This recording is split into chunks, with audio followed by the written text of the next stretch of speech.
All right. What do you say? We do a little reading. Hopefully, we had that good class discussion. Talked about Ben coming over. Yeah, I think that's pretty much it. Uncle Vito, maybe a little bit racist, seems like. Asking questions that shouldn't be asked. All right, let's do it. Remember, bunch of cousins at the table. Like, was it 11 people, I think, altogether? Something like that. And then Ben comes over, and Trey and Ben are talking in the breezeway, they call it. Like, but it seems like they're at least within earshot. I don't know if you've heard that term before, but at least they can be heard, or they can hear what's going on in the dinner table. So let's bring this up, and we're right at the top, right at the top. But either way, it's rude. Mom says he's American, like everybody else. How do you know? Uncle Vito asks. Aunt Mary slaps him. He's Filipino American. Trey calls from the breezeway in an annoyed voice. So knock it off already. Looks like they're missing some quotation marks there. So it should be quotes right there. And then quotes right there. But hey, this is free. I can't complain too much, right? Hey, kids, have another piece of cake. Why don't you? Trying to change the subject there. I grin at Rowan as our younger cousins start shrieking and grabbing more cake, and Aunt Mary shoots a look of mock disgust in the direction of the breezeway. It's good to be laughing. I hear the screen door slam shut, and I hope it's not Ben running for his life. And if it is, I hope Trey's running with him. Chapter 11. School is weird, but we get through the first day, and the second, and the third. People are being nice for now, but I know how this goes. In a few more days, when their pinprick-sized moments of sympathy run out, they'll be talking behind my back again. After school on Thursday, I find Sawyer, and we linger outside the meatball truck for a minute while Rowan and Trey climb inside. Anything you guys need? He asked me, like he's asked every day this week. Nah, we're good. He's done enough. He's already done enough. Do you have plans tonight? He shifts. I was thinking about going back to UC to talk to the guy we missed, Clark, I think his name is. He hesitates. You probably can't come along, right? I mean, I totally understand if. All right. Next one here. Make it a little bigger. Yeah, I say. I mean, no, I can't. Whoever has the vision curse is going to have to wait. I can't believe I'm saying that, but that's just how it is right now. I figured. You don't mind if I try to keep things moving while you handle your family stuff, do you? I'm just getting a little anxious about it. I frown at the ground. I want him with me. It's selfish. I know. Yeah, I say, go. I try to sound like I really mean it because I should really mean it. Just because my whole life burned up doesn't lessen my responsibility for this vision thing. I wish we knew how to stop the visions, I say. Sawyer looks at me. Do you? Because if we stop it, chances are more people will die. Yeah. I scraped the toe of my new used shoes along the asphalt. I guess I'm just full. He seems to know what I mean by full, even though I'm not quite sure myself, full of shock, full of sadness, full of stress, too full to deal with the vision. He brushes my hair from my shoulder and caresses my cheek like his hand belongs there. It's okay. I'll keep searching. He lifts my chin and puts his soft, cool lips on mine. Then he's gone. And I'm in the food truck with my siblings, riding to Aunt Mary's. I lean my head against the window as we pass the Jose Cuervo billboard, which looks just as it should. When we walk into Aunt Mary's breezeway, I can hear the cousins running around arguing. Trey presses his eyelids shut and shakes his head slowly. Rowan flashes an annoyed look. We have nowhere to hide. And this is getting old. Our home is the living room.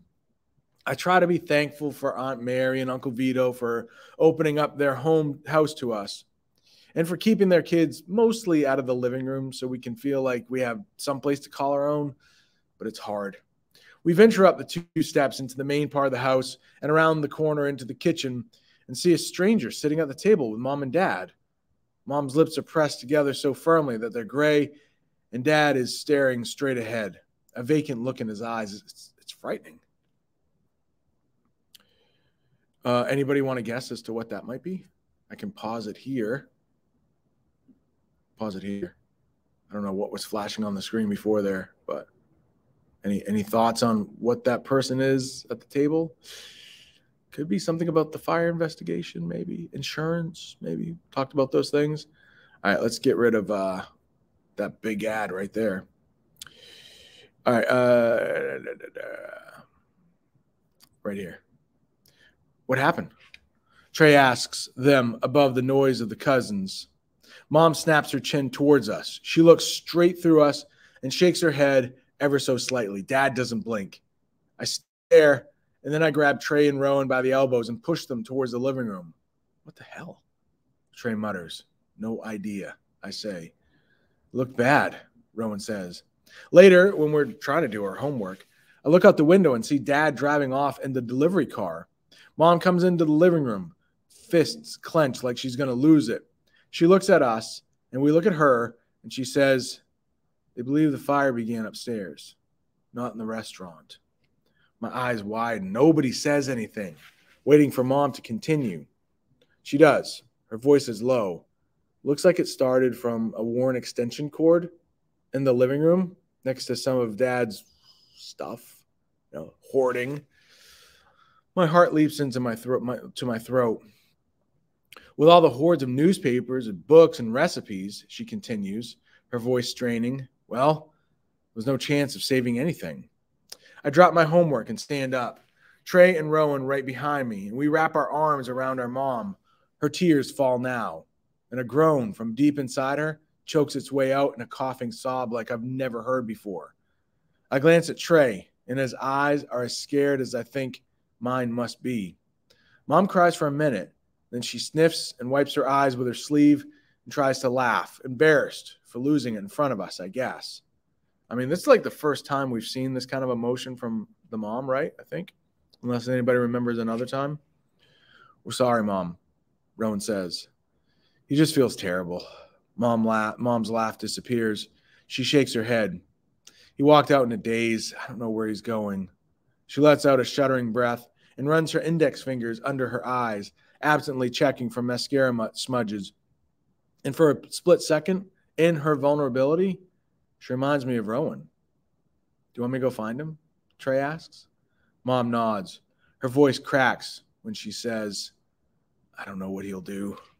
All right, so if we are 5 things. I like her. I think I've said that before. Maybe you don't, but I like her lists of things.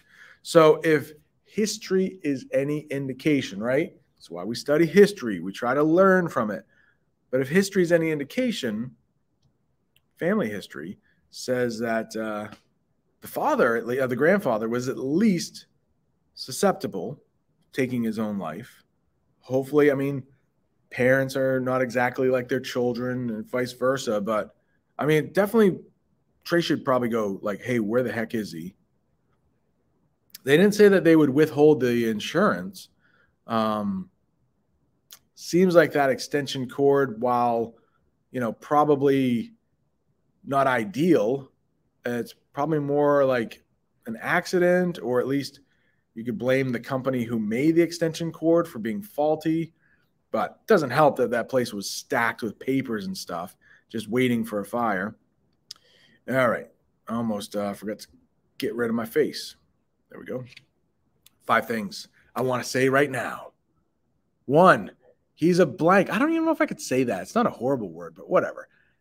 He's a blank for making you worry, right? The dad's just, he's so self-centered, right? Having affairs, or at least one is all it takes, right? It doesn't have to be multiple affairs. 1 affair is bad. 2, maybe it would be best if he just does go kill himself so we can get on with our lives. Okay, that's harsh. 3. Okay. Those are only 2 things I can think of, but damn it, I'm pissed. 4, now I can't remember why I don't love him anymore. 5, because I can't.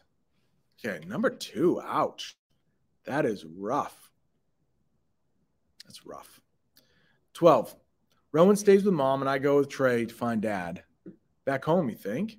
Trey asks as he pulls the meatball truck out of the parking lot across from Aunt Mary's. He winces, turning the wheel, and I know his shoulder must hurt, even though he doesn't like to admit it. Home would be the logical guess, I say. And then I let out a huge sigh. Now what? I don't know. Do you think he's going to? No. He puts on his glasses when we turn west. Mom wouldn't send us if she really thought he'd do it. We drive in silence as the sun sets. Trey pulls into the alley and goes towards the restaurant's back parking lot. There's a portable fence now around our plot of destruction, and there's a no trespassing signs posted. Trey parks next to the delivery truck, and we get out. He glances in the delivery car's window, probably to make sure Dad doesn't blow his brains out in the front seat or something. That does make sense, though. If he was going to do it, like, he probably would do it in front of the restaurant, which is horrible to think about. The substitute beat cop, Officer Bentley, is doing his rounds. He sees us and comes over. "I'm so sorry about your place," he says. "Thanks," I reply. "Pretty much sucks." Officer Bentley turns to Trey. "How's the arm?" he asks. "Heard you took a bullet over at the UC shooting." I can't quite read the tone of his voice, and maybe it's the uniform, but I think I detect a hint of suspicion. I glance at Trey. "That's not bad," Trey says lightly, which make me think he's detecting it too. I was lucky. It's healing nicely. Starting physical therapy soon. He looks beyond Officer Bentley, changes the subject. "You haven't seen our dad, have you?" Officer Bentley points his thumb over his shoulder towards the fence. "He's in there." He gives us a grim smile, and he doesn't mention what a coincidence it is that we were hauled into the principal's office a few weeks ago for talking about a shooting at school.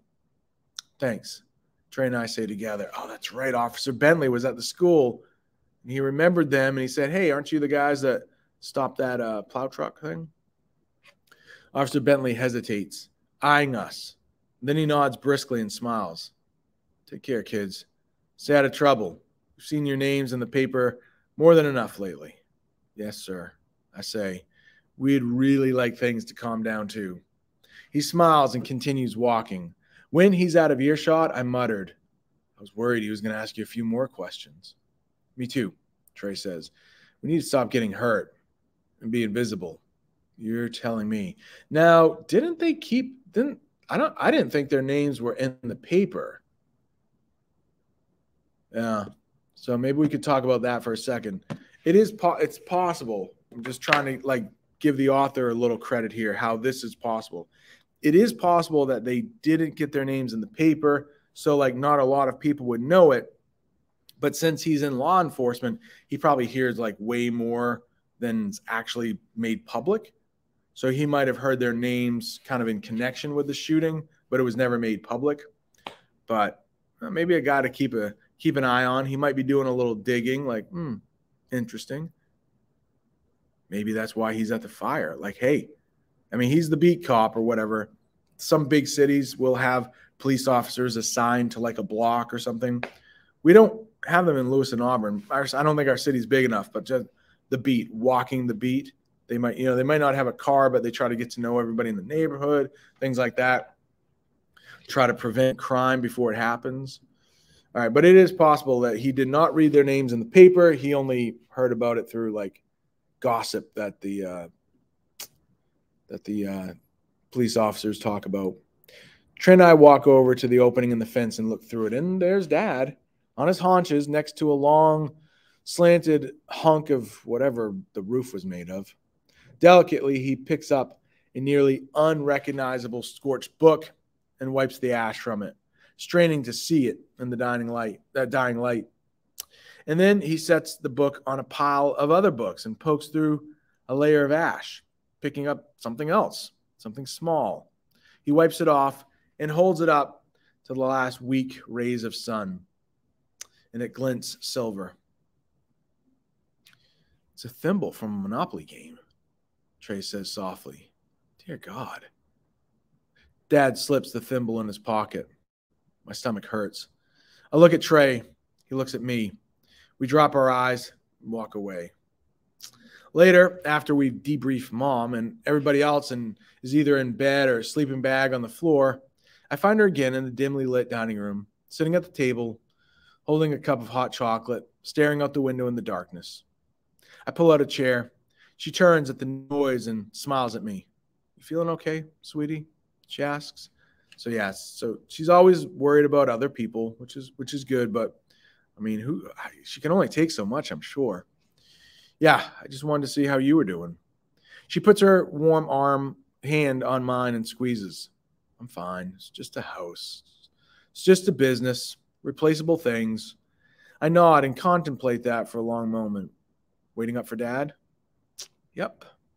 She says, trying to sound upbeat, trying to sound like the old mom we're used to. She takes a sip from her mug and turns back to the window. After a minute, I ask, aren't you mad at him? I mean, it's kind of his fault.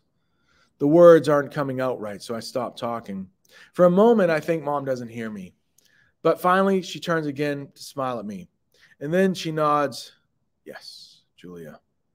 She says in a measured tone, I'm very mad.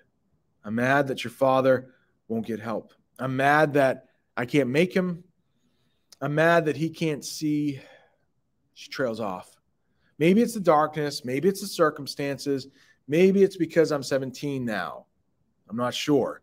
But it's the first time she's been so honest with me about her feelings.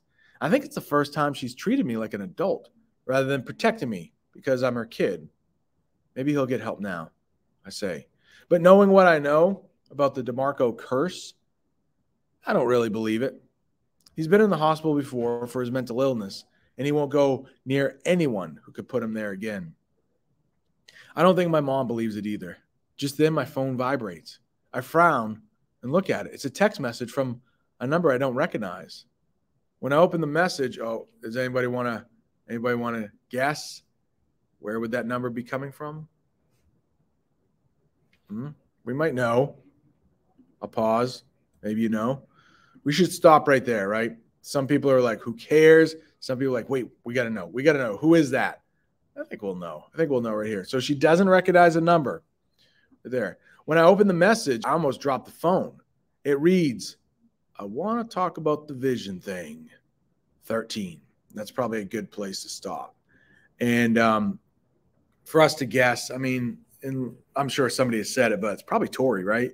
She, Julia wrote down her number. Hey, if you ever want to talk, here's my number. Tori, right? What's the other guy's name? Clark? Couldn't be Clark because they've never met him. Sawyer was supposed to visit him, but who knows what happened there. It's Tori. We know it's Tori. All right, good place for us to stop. Cambodia and then work in the classroom. How about that?